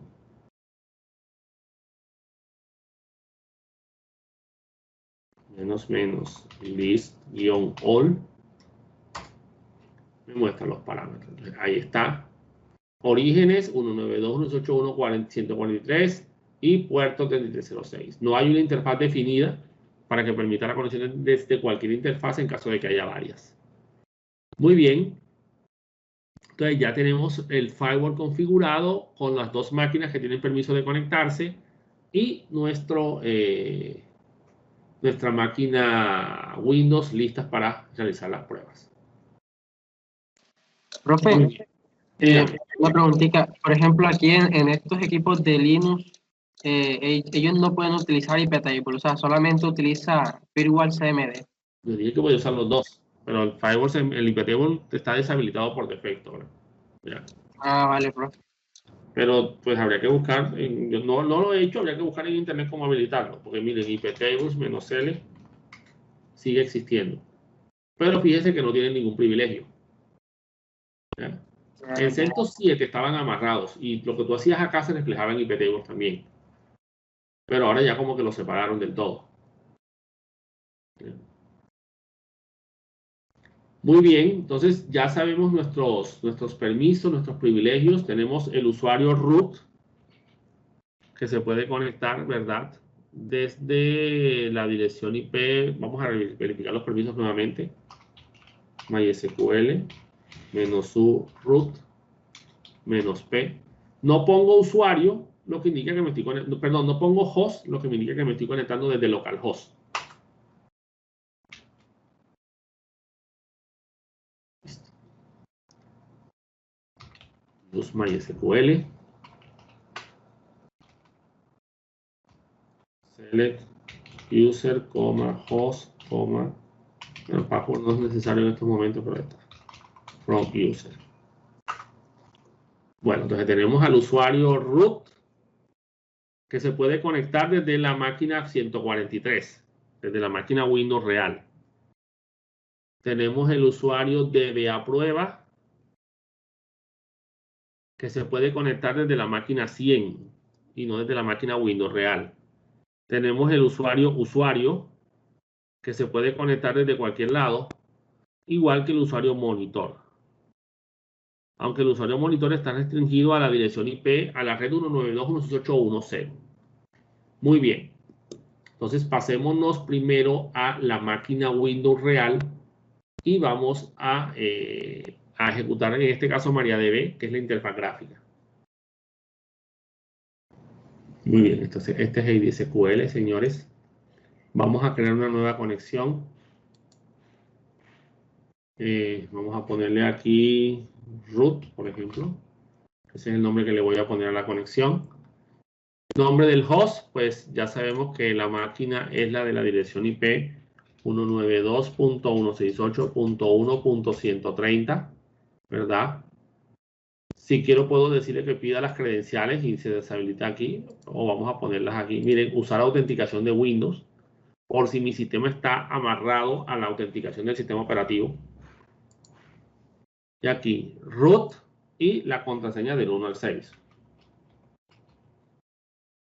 Abrir.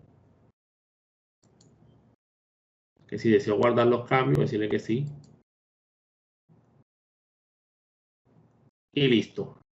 Ya me conecté al sistema y aquí está prueba, está MySQL. Si como este es administrador, pues él puede hacer lo que quiera aquí. ¿Sí? Tipo, miren, aquí abajo están las consultas que está ejecutando. Aquí está la estructura, opción, índice de foránea. ¿Sí? Código, si quiero ejecutar comando, código aquí sobre el sistema. Clic derecho. Crear nueva tabla, ¿sí? Tengo todos los permisos necesarios aquí dentro del sistema. Crear nueva base de datos. Otra, el tipo de codificación que voy a utilizar. ¿Sí? Estos son los formatos de codificación que existen aquí. Acá abajo están los UTF, ¿sí? No importa el que escoja ahora mismo. Y aquí está el comando. Aceptar. y listo, ahí se creó. O sea, soy administrador, prácticamente puedo hacer lo que quiera con el sistema. ¿Listo? Muy bien, hagamos la conexión desde la otra computadora. Muy bien, aquí tenemos que instalarla porque no está instalada. Vamos a abrirla. Vamos a abrir internet. Y vamos a ejecutar aquí y SQL. Aquí está. Miren que sirve para varios motores de base de datos. Descargar, instalador, instalarlo. Podría ser portable. No, bajemos el portable.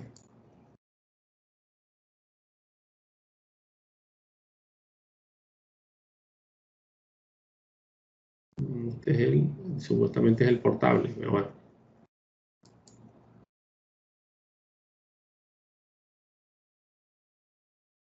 Y aquí se está bajando.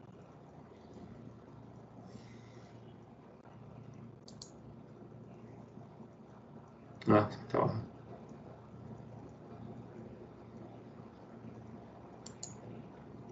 Todavía no he terminado.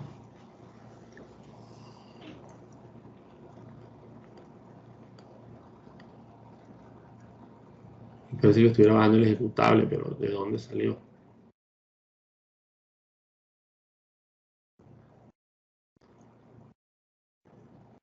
Este no terminó. Bueno, vamos a instalarlo. Ahora sí descargó.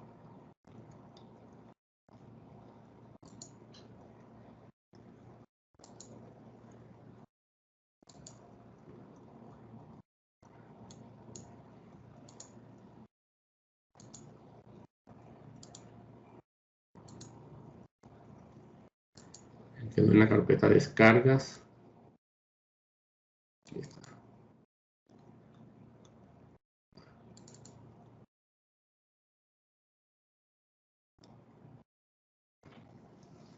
Listo, hacemos lo mismo. Creamos una nueva conexión. Vamos a llamarla root también. Y vamos a ver si nos podemos conectar como root a esta base de datos. 192.168.1.130. Root y los mismos parámetros que están en la otra base de datos. En el otro equipo, perdón. Lo siento, pero... Ah, bueno, pero aquí ya es que falta una librería. Entonces vamos a instalarla. Vamos a instalarlo mejor.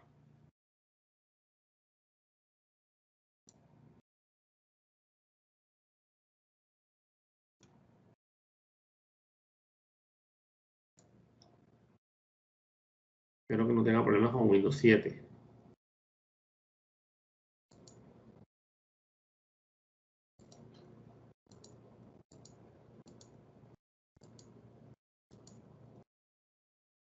Creo que también hay un...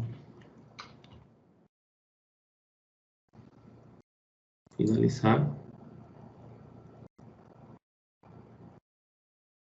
Esperemos que no pida también esa librería. Dejémoslo sin nombre.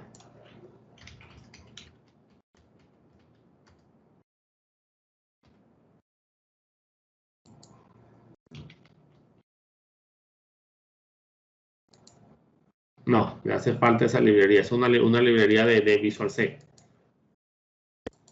Tocaría buscarla. Vi ahí un... Ah, mira, tenemos una command line de MySQL. Pero esto es para conexiones locales. Entonces vamos, pero nos puede servir.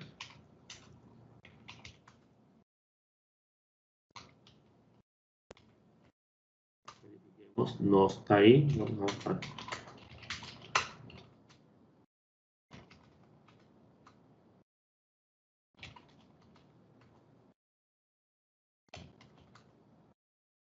Debe estar en...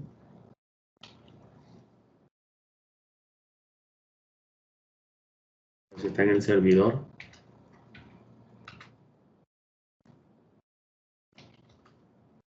En la carpeta bin. Ahí debe estar el comando MySQL. Ahí está, ese es MySQL. ¿Listo? Aquí un intento de conexión local. MySQL -H 192.168.1.130 -U root -P. Porque vamos a tratar de conectarnos con el root. Enter. Bueno, contraseña, pues.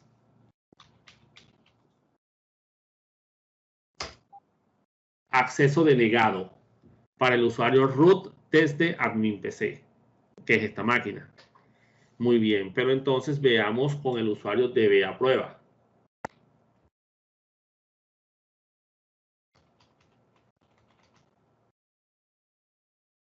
Y ahí están los otros parámetros menos P y todo. Contraseña, la misma. Y esta vez sí se pudo conectar. ¿Sí? Sí nos pudimos conectar sin ningún problema con este usuario, pero con el root no. ¿Por qué? Por la limitante del usuario particular. Show databases. Miren que no le aparece MySQL por ningún lado. Solo la information scheme porque la necesita para hacer consultas sobre el esquema. Y la base de datos prueba. ¿Sí? Use prueba. La tabla otros no le aparece, la base de datos otros porque esa se creó desde el root y él no tiene permiso en esa base de datos. ¿Verdad? Create table. Otra. Otro. Varchar de 10. Ya, un solo campo. Nomás quiero probar que se pueda crear la base de datos. La tabla. Listo. Tables. Este usuario puede crear tablas, puede hacer consultas.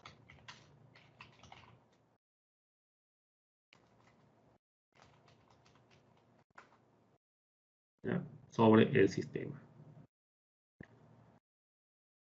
Salgamos de aquí. Probemos ahora el usuario que se puede conectar desde cualquier lado.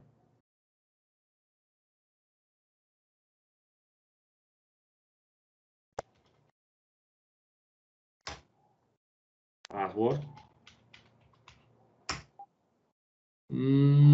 Perdón, escribí mal. Puse usuario porque por el menos U me confundió. Puedo así separarlo si quiero para que.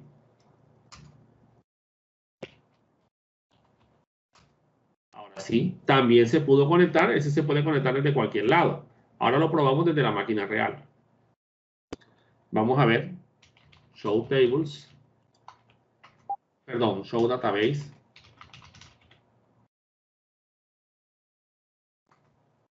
Lo mismo, solamente le aparece prueba.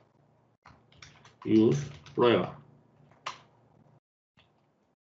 Tables.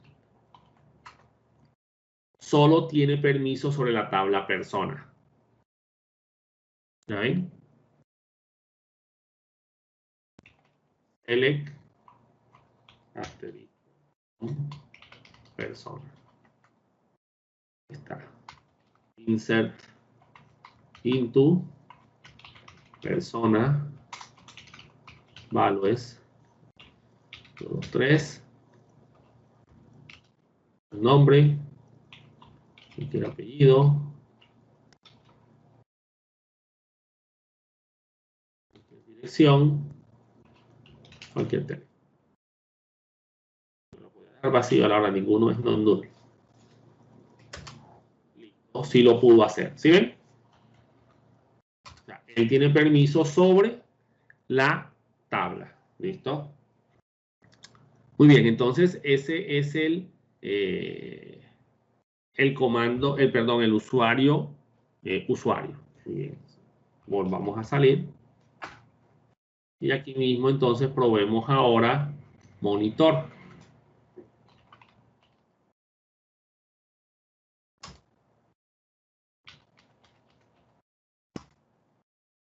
Listo. Use prueba. Ya sabemos que de todas formas nada más va a ver es esa base de datos. Show tables, solo tipo, ¿verdad? Muy bien. Select, asterisco, from, tipo. Lo siento, pero tú no tienes permiso del select a ese nivel. ¿Ya? Espérate ahí. Select, código, from, tipo. Ah, el código sí lo puedes mirar. Insert into tipo values 20.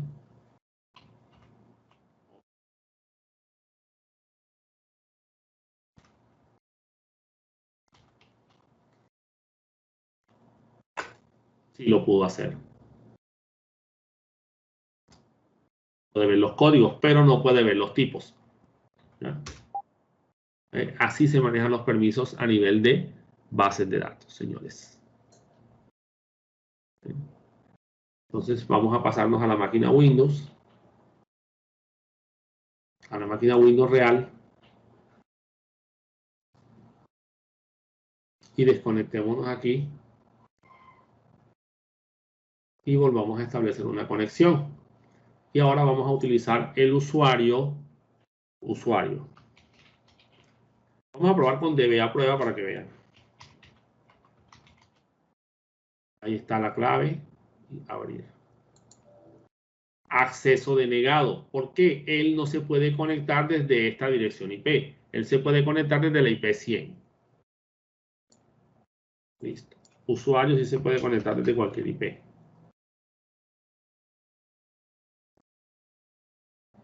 Prueba, ¿cierto? Tengo permiso sobre la tabla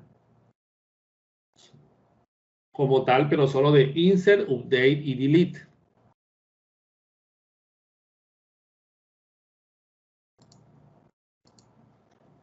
Vamos a cambiar nombre propio.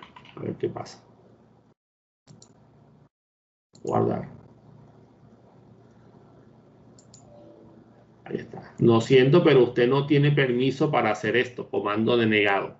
Porque él nada más tiene permiso de select, insert, update y delete. Él no tiene permiso de alter table, ni create, ni nada por el estilo. Entonces, si desde la aplicación él tiene esos mismos permisos, pues esto está mucho mejor protegido. ¿Okay? Entonces, así es como se deberían manejar los permisos en una base de datos. ¿Es engorroso? Sí, claro que sí, es engorroso. Pero digamos que es lo que las mejores prácticas determinan. ¿Okay? Ahora, si lo amarras a un controlador de dominio y creas los perfiles, créeme que no va a ser tan engorroso a la hora del té. Va a ser complejo al inicio, pero ya después de ahí, eso va solo. ¿Okay? Profe, Dígame. ese directorio de dominio, ¿verdad? Que es como el Active Directory de Microsoft. ¿Hay alguno parecido que podamos utilizar en Linux? Puedes utilizar LDAP o puedes utilizar Samba, que se integra mucho mejor a un controlador de dominio. Incluso se puede integrar, perdón, un controlador, te permite definir un controlador de dominio compatible con Windows, con Microsoft Windows, lo que te permite usar las herramientas del propio Active Directory de Windows desde una máquina. O sea que usas las mismas herramientas de Windows para administrar el dominio de Linux. ¿Ya? Cosa que no puedes hacer con un OpenLDAP. O sea, con un OpenLDAP tú puedes integrar cualquier máquina, porque puedes integrar Windows, Linux, Mac, lo que quieras. ¿Sí? Lo mismo con Active Directory. Tú puedes unir un Mac a un Active Directory. Y puedes unir un Linux a un Active Directory a través de Samba. Lo puedes hacer. ¿Ya? Pero con el OpenLDAP, él trae sus propias herramientas de administración. En cambio, Samba, que también permite integrarse y crear un dominio desde Samba, propio ya con los protocolos del propio Microsoft, porque él usa CIFS como protocolo de gestión, que es el protocolo de Microsoft. Y tú puedes descargar las Active Directory Tools o las herramientas de Active Directory y gestionar todo desde un ambiente gráfico. Desde un ambiente gráfico, desde una máquina Windows. ¿Ya? Entonces, digamos que es mucho más práctico, me parece a mí, con Samba desde la versión 4 en adelante. Es la que soporta eso. O si no, montas un OpenLDAP y ahí sí ya todo es de permisos tipo Unix y todo lo demás. Vale, profe, muchas gracias. Incluso nosotros una vez integramos, bueno, nosotros no, un proveedor de IBM, de Red si se llama, ellos nos conectaron un motor de base de datos DBA que estaba en una máquina AIX con los usuarios de Windows, integrando directorio activo de Windows con LDAP desde Unix. ¿Ya? Tuvimos que montarle una herramienta cliente a Windows para que Windows pudiera jalar los usuarios del directorio activo y crearlos y replicarlos también. Perdón, pudiera coger los usuarios del directorio activo y volcárselos al AIX, que el AIX los pudiera consultar y jalar. ¿Ya? Y así el AIX tenía todos los usuarios que tenía el Windows y siempre se mantenían sincronizados. Todo eso se puede hacer, señores. Aquí hay que más bien preguntar lo que ustedes piensen que no se puede. Lo que a ustedes se les ocurra, ya seguramente alguien más lo pensó. Y seguramente ya esto ya está hecho. Entonces, hay que pensar en si mi aplicación, cómo le meto un segundo factor de autenticación a mi aplicación, cómo lo conecto a un directorio activo. Pues no vas a poder porque no conozco una API que se integre con un directorio activo. De pronto la hay, pero sí desde la base de datos. Desde la base de datos sí se puede. ¿Ya? Entonces, por eso es que tú amarras a los usuarios de la base de datos y no a los usuarios de una tabla de usuarios.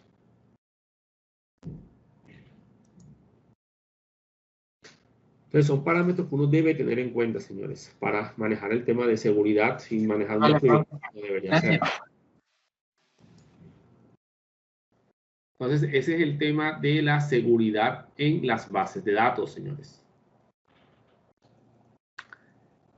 Con eso terminamos el tema de la clase de hoy y nos veríamos en la próxima clase.